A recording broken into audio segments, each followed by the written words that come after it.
Hey, after 5 years, we finally have a new Deftones album. How about that? The Sacramento-based alternative metal group is approaching the 30th anniversary of their debut album, Adrenaline, and the gap between 2020's Ohms and this new album, Private Music, that's the longest we've ever had to wait between Deftones albums. To me, the wait mostly seems to have been worth it. Come with me as I break this thing down track by track. I'm Ryan, I talk music, and I'm excited for the new Deftones album. When it comes to heavy music in general, metal, alt metal, whatever you want to call it, Deftones have one of the most consistent and best catalogs, dating all the way back to the mid-90s. As I said, the album Adrenaline was their debut in 1995, and then they had some great work in 97 with Around the Fur, 2000 with White Pony. Those efforts were heavy, anxious, melodic. They had strong elements of nu metal and post-hardcore. They mixed it together nicely. Starting on White Pony, they got more melodic. They went in more of a shoegaze direction, but they did that without sacrificing heaviness. They had a little dip in quality on their 2003 self-titled album before coming back strong in 2006 with the album Saturday Night Wrist.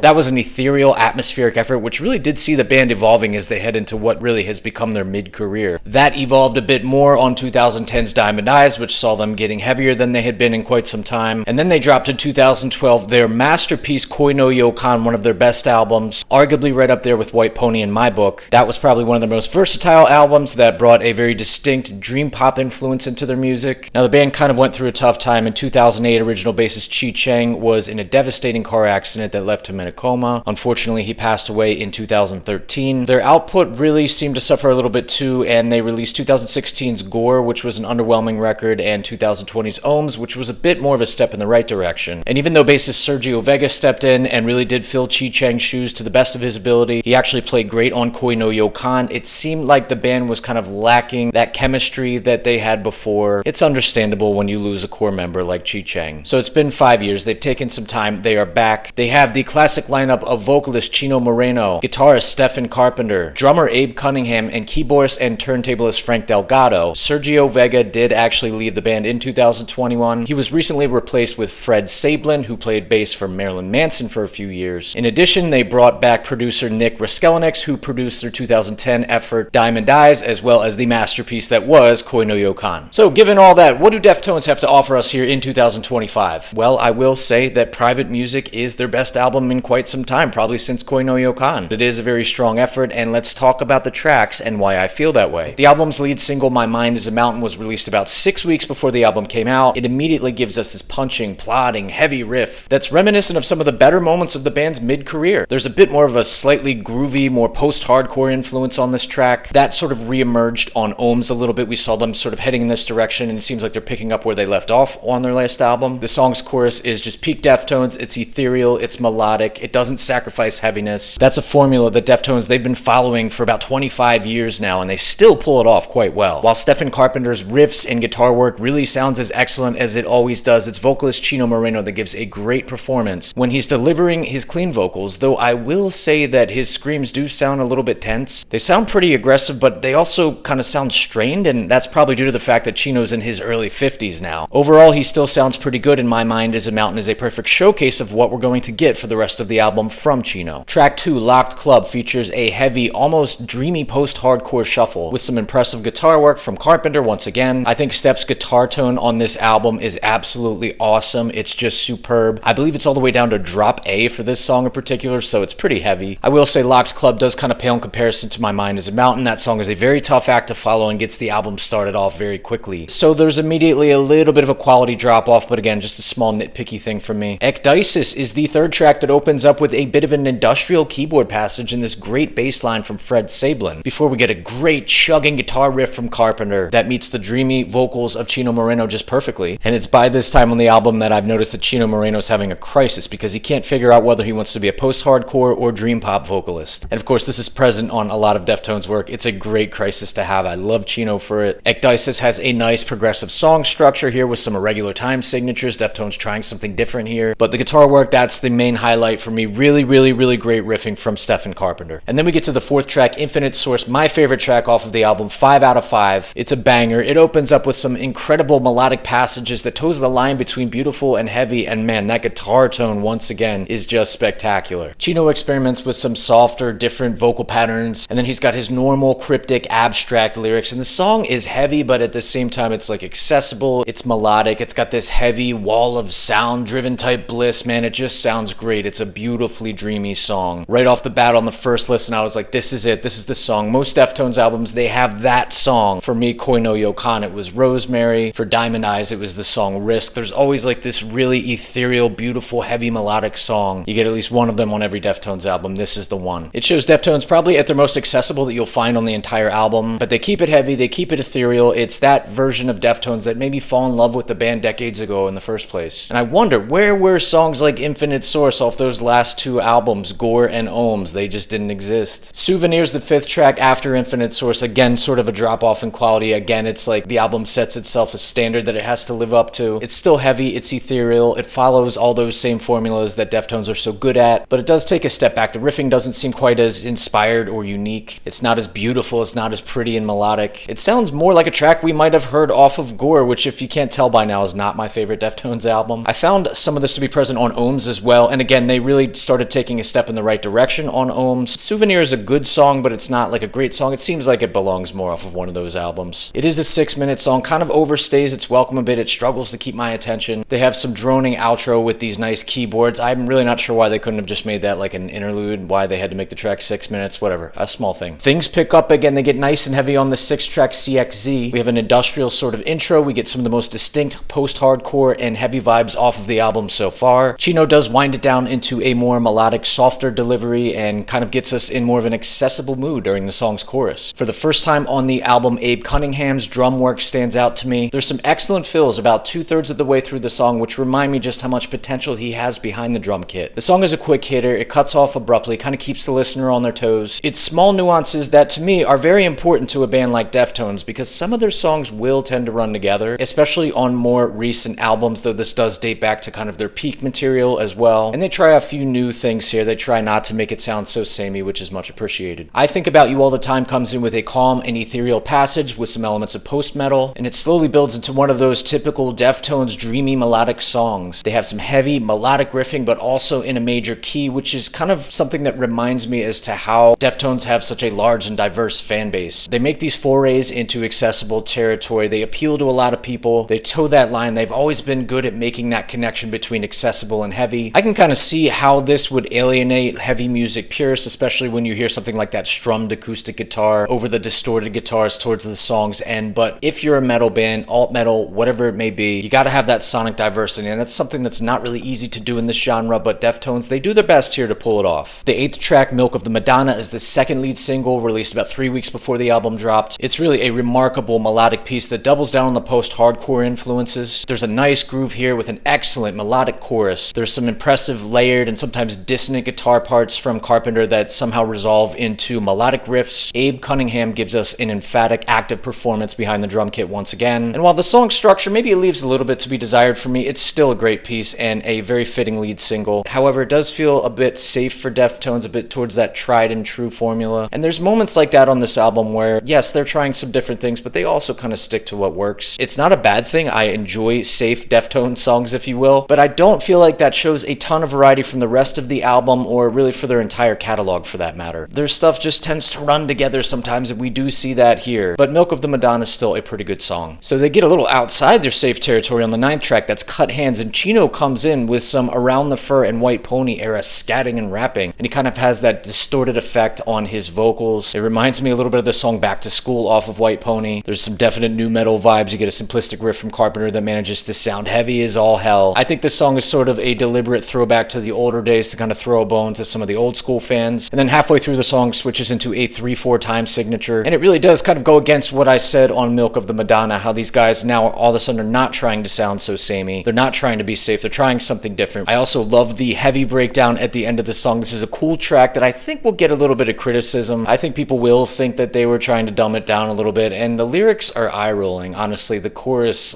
not one of their prouder moments. There's a certain element of those new metal vibes that also start off the 10th track, Metal Dream, but the song goes off into kind of a shoegaze and dream pop direction, while Chino gives us some psychedelic vocals, and the song has kind of a certain darkness to it while also remaining melodic. I've noticed that there's generally an underlying darkness to all of their songs on this album, and you think about some of the things they've been through and the fact that they're dealing with getting older, kind of makes sense that maybe they would be sounding a little bit aggravated. Departing the Body, it's the final track. I immediately ask myself, is that Chino on those low, quiet vocals, both at the beginning and towards the end of the song? The vocals vocals and this weird glitchy intro give way to a melodic, majestic riff from Stephen Carpenter, who gives us some of the best guitar parts on the entire album here at the end. The song is extremely spacey and atmospheric. I guess we shouldn't be surprised by that given the song's title. It is kind of a pretty way to wrap up the album. It mixes that heaviness and that graceful, airy demeanor that they tend to have into one last package, one last time, and frankly, it's a very fitting closer to what's been a very solid 10th album from one of my all-time favorite bands. Chino Moreno's performance as a vocalist here is very impressive given his age, and like I said, his screams, they sound a little bit awkward at times, but it's mostly forgivable. It's nice to have that diversity. It's nice for him to sound different. It does seem like he kind of sounds different as the years have been going by. He remains cryptic with his writing, and many of the lyrics are kind of open to interpretation. They're abstract, as they often are when it comes to Deftones, but within these abstract lyrics, we do see themes of personal growth, transcendence, and conquering one's own vices. So yeah, Private Music, man, it's definitely Deftones' best since Koi No Yokan. For me, easily slides into their top 5. It shows the band using a lot of familiar formulas, mixing together dream pop, shoegaze, post-hardcore, alt metal, new metal. The guitar work is excellent throughout this whole thing. Stephen Carpenter is on point. He seems to be getting better as the years go by. I do think his songwriting and guitar playing is the main highlight from this album. He seems to be finding a way to try new things in a genre that can kind of limit the artist a little bit, and I appreciate him for branching out. Deftones do a decent job at keeping things diverse from track to track. Again, that's been a problem with a lot of their work. It does sort of run together at times, especially on their last 2 albums before this one, and overall that's kind of my main knock on them as a band. I will say that by the end of the album, once we've had 40 minutes of this, the album starts to feel like it's overstaying its welcome, but it gets out of your way pretty quickly after departing the body. Again, it's not their best album, but it's way better than their last 2. I was actually pretty impressed by this, as these guys get 30 years into their career, into their 50s by now. It's pretty intriguing how they evolve, and it just shows how talented and savvy they are as musicians. I'm giving Private Music by Deftones a solid B, or an 83 to 86 numerically. Let me know what you guys think of this one. Also, if you are a fan of hip-hop, go check out my latest video, which was a review of Earl Sweatshirt's new album, Live, Laugh, Love. In general, if you like what you're seeing here on this channel, make sure to like this video, subscribe to my channel. I just hit 1,000 subscribers recently. I want to thank all you guys for your support. Couldn't do it without you. Thanks as always for tuning in, and I will talk to you in the next video.